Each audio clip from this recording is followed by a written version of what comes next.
Hi everyone, চলো আজকে তোমাদের সাথে একটা মজাদার চিকেন কাবাবের রেসিপি শেয়ার করি।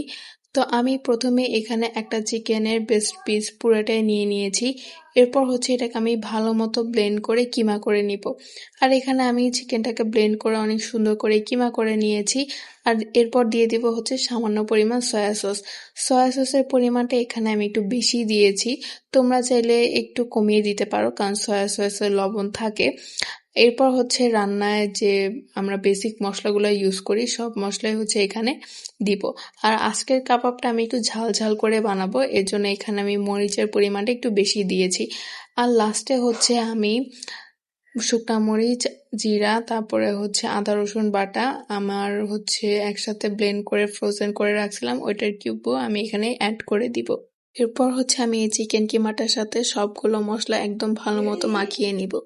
চিকেন কিমাটা মাখানো হয়ে গেলে আমি হাতে ভালো মতো তেল মাখিয়ে চিকেন কিমাগুলোকে এখন শেপ দিয়ে দিব।